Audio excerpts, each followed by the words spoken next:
malasakit lamang.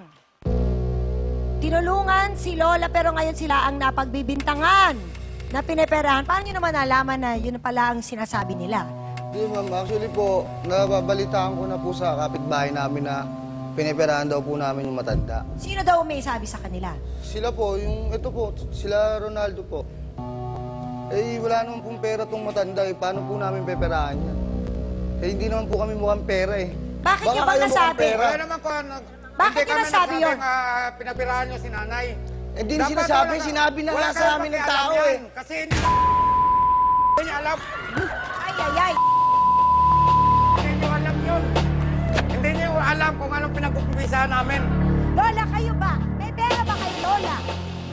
Paano ako magkakapera ng mga panahon na yon na hindi nga ako nakakapaglaba-laba at hindi ako nakakapagtinda-tinda ng basal at may sakit nga ako. So ngayon na nakatira kayo sa kanila, may trabaho po ba kayo? Ano ang trabahuin ko? Gusto ko na nga dahil nung linggo lamang ako, bumangon-bangon at sabi ko, ma'am, sisimbang ako. At sa Lunes ka ako'y magpapasok naman. Sabi nga nila, bakit pa kayo papasok dito ay kumakain naman kayo? Kasi ako nahihiya na ako sa inyo. 2 buwan na. 2 buwan na ako sa inyo. Sinasabi niya sa amin, gusto niya na maghanap buhay. Sabi ko, ba't kailangan niyo po maghanap buhay? Hindi naman po kayo nagugutom dito. Lola, ngayon na 2 buwan na kayo nakatira kay JR at kay Aling Teresa. Gaano po kayo nagpapasalamat sa kanila na kinukup nila kayo? Eh, siyempre, malaki ang pagpapasalamat ko at sa panahon na ito, ako ay nabubuhay pa.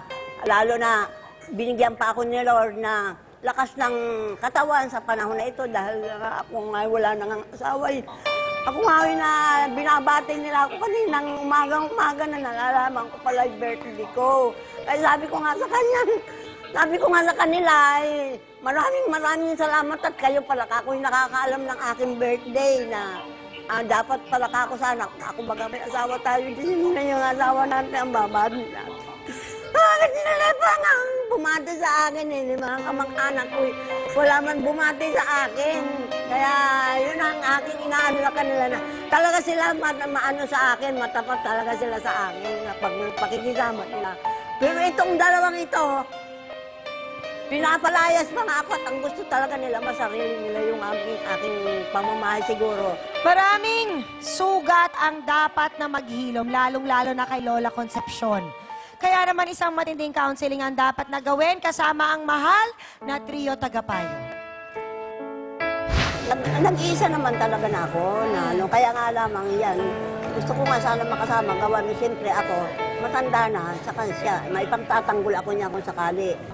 Mas alam ko na mas komportable kayo pag nasa bahay, Siyempre, no? kaso nga ako, kung undadudo naman nga ako, tapos pagka nainit naman diyan din, siyempre wala na mawawala. Gusto ko sana kung andun ako nagtitinda-tinda ako. Kasi baka mainit. Talagang yun ang problema niyo. Ang problema ko yun. Nagkausap na ang ating trio tagapayo at ang ating mga bisita. Ano po ang inyong napag-usapan? At ayun ako ay nagpapasalamat dito sa Panig ng Pula sapagkat naintindihan na nila na talagang wala silang karapatan doon sa pamamahay ni Lola Concepcion. At willing naman po silang umalis. Sabi nga nila, bukas na bukas po aalis sila sa bahay ni Lola Concepcion. Nagbigay pa nga ng takdang oras, alas 11. Tama ba ako, Mang Ronaldo? Alas 11 bukas. Alas 11 ng tanghali. Tanghali na si nanay na titira doon. Sana naman pag-alis nyo nandun pa yung bahay. Ang ibig ko lang sabihin dito,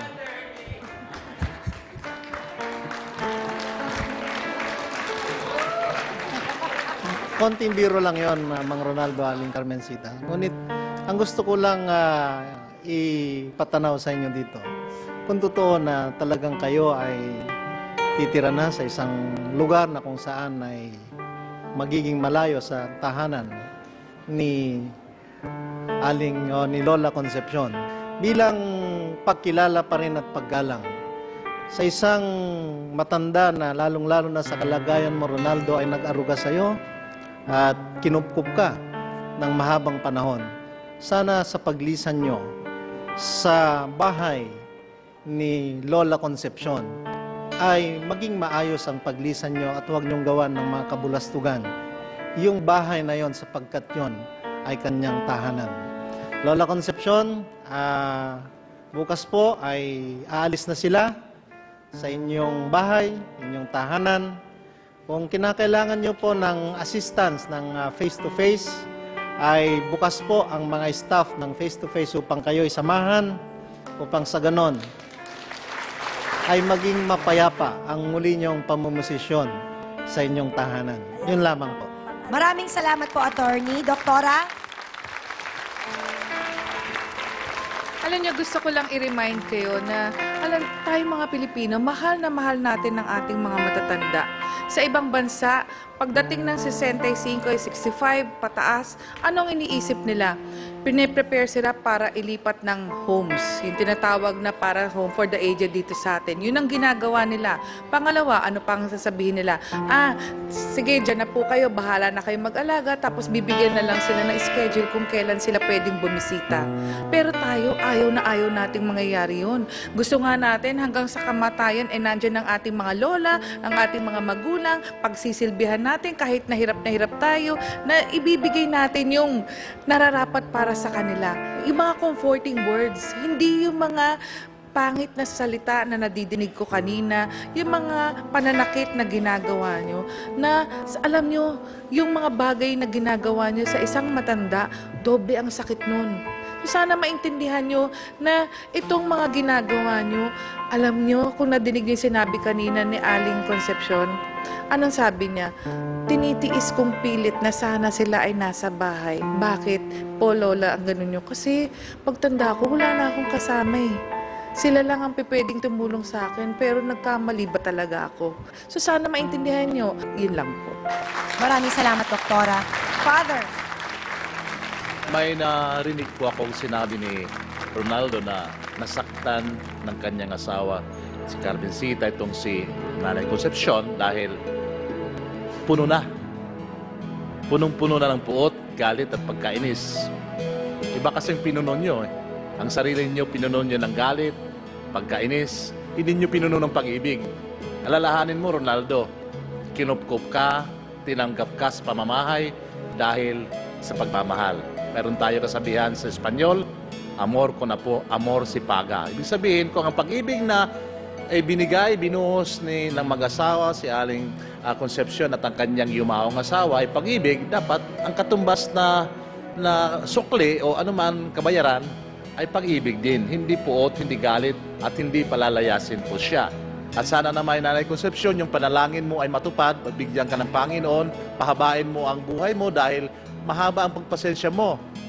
Kahit sinaktan ka na, kahit ganon ang trinatos sa iyo ng iyong kinupkop na si Ronaldo, ay mayroon ka pa rin pusong may hangarin na tanggapin, patawarin sila. Yan lang po. Maraming salamat, Father.